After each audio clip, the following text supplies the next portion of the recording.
বন্ধুরা, আমাকে দেখেই নিশ্চয় বুঝতে পারছেন যে শীত এসে যাচ্ছে, শুরু হলো। এই যে গাছের পাতা লাল হয়ে যাচ্ছে, এগুলো এখন ঝরে পড়ে যাবে এবং শীত শুরু হবে পুরো দমে। তো আজকে বেশ ঠান্ডা, গুড়ি গুড়ি বৃষ্টি হচ্ছে। আমি এখন যেখান থেকে কথাগুলো বলছি সেটি হচ্ছে টরন্টোর স্কারবোরো শহরের একটা রেসিডেন্সিয়াল এরিয়া থেকে। ভালো, আমি একটু বাইরে যাচ্ছি, কিন্তু আমার আজকে এই যে উইন্ড প্রোটেকশন দেয় এই জ্যাকেট, এবং বৃষ্টি ফোঁটা পড়লেও কোনো অসুবিধা হয় না খুব একটা। সেই কারণে আজকে এই প্রস্তুতি। গুড়ি গুড়ি বৃষ্টি, অক্টোবরের শেষের দিকেই, এখন তো শেষের দিকে, 22 তারিখ আজকে। শেষের দিক থেকেই ঠান্ডা শুরু হবে পুরো দমে। তারপরে অক্টোবর, নভেম্বর, ডিসেম্বর, জানুয়ারি, ফেব্রুয়ারি, মার্চ, এপ্রিল পর্যন্ত চলবে বরফ, স্নো পড়া এখনো শুরু হয়নি, তবে সেটা হয়তো নভেম্বরের শেষে বা ডিসেম্বরের শুরুতে স্নো পড়তে পারে। এই যে গাছের পাতাগুলো রঙিন হয়ে যাচ্ছে, আপনারা দেখছেন, এই যে আস্তে আস্তে ঝরে পড়বে। শীত যখনই আসবে, যত ঘনিয়ে আসবে, গাছের পাতা তত ঝরে যাবে, গাছে কোনো পাতাই থাকবে না। তবে এই গাছটাতে পাতা থাকবে, এই গাছটা এইভাবেই থাকবে। ক্রিসমাস ট্রি, এটা শীতেও নষ্ট হয় না, গরমেও নষ্ট হয় না, কখনো পাতা ঝরে না এটার। এই যে পাতাগুলো লাল হয়ে যাচ্ছে, দেখতে পাচ্ছেন? তো যাই হোক, এটা হচ্ছে কানাডার টরন্টো, সিটি হচ্ছে স্কারবোরো। তো এখানে ডানফোর্থ আছে, ওখানে বাংলাদেশের মানুষ অনেক বসবাস করেন। ডানফোর্থের নাম নিশ্চয়ই আপনারা শুনেছেন। সেখানে আছে, হাঁটাচলা করতে খুবই ভালো, কিন্তু এই যে ঠান্ডা আসবে, স্নো পড়বে, রাস্তাঘাট সব।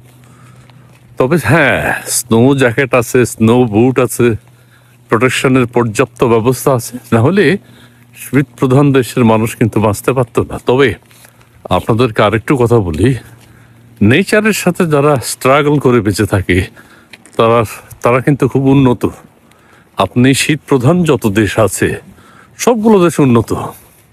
কারণ শীতে যদি তারা প্রোটেকশনের ব্যবস্থা করতে না পারে, তাহলে বসবাস করা সম্ভব নয়।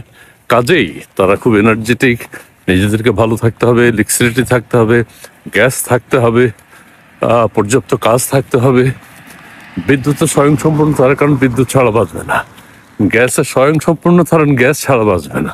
ঠিক আছে, আমার পিছনে দেখতে পাচ্ছেন আরো কিছু গাছের পাতা লাল হয়ে গেছে, লাল হচ্ছে, হলুদ হয়েছে, কিছু কিছু লাল হয়েছে, এগুলো থাকবে না। তবে শীত প্রধান দেশের কথা আপনারা একটু ঠান্ডা মাথায় চিন্তা করবেন। ইউরোপ, আমেরিকা, ইংল্যান্ড, কানাডা, সমস্ত দেশ কিন্তু খুব উন্নত। কি কারণে? স্ট্রাগল করে শীতের মধ্যে এখানে ও বস্তিতে শুয়ে বসবাস করার কোনো সুযোগ নেই। আমাদের যেমন কমলাপুর স্টেশনে শুয়ে থাকলেই চলে, রাস্তাঘাটে শুয়ে থাকলেই চলে, ওয়েদারটা ওই রকম। কিন্তু এইসব দেশে পথে ঘাটে থাকা চলবে না। হ্যাঁ, তার জন্য বাড়ি লাগবে, গাড়ি লাগবে, সমস্ত অ্যারেঞ্জমেন্ট তার জন্য প্রয়োজন। তবে কিছু কিছু থাকে হোমলেস, এরা হচ্ছে ইচ্ছাকৃতভাবে বাইরে দু একজন স্টেশনে পড়ে থাকতে ইচ্ছে করে, কিন্তু পর্যাপ্ত ঠান্ডা প্রোটেকশনের ব্যবস্থা আছে। কিভাবে নিজেকে প্রোটেক্ট করা যায়, গরমে কিভাবে থাকা যায়, ঠান্ডায় কিভাবে থাকা যায়, সেগুলো প্র্যাকটিস করে, সেই ব্যবস্থা আছে। কিন্তু ঘরে থাকে না। ঘরে না থাকলে ঠান্ডার ব্যাপারে কি ব্যবস্থা নেবে সেটা কিন্তু তারা চেষ্টা করে। সো আমি আবারও বলছি, শীত প্রধান দেশের মানুষ কিন্তু সবাই উন্নত, সব দুটো দেশ উন্নত। একটু ঠান্ডা মাথায় ভেবে দেখবেন, কথাটা সত্য। কারণ তারা স্ট্রাগল করে, পরিশ্রম করে।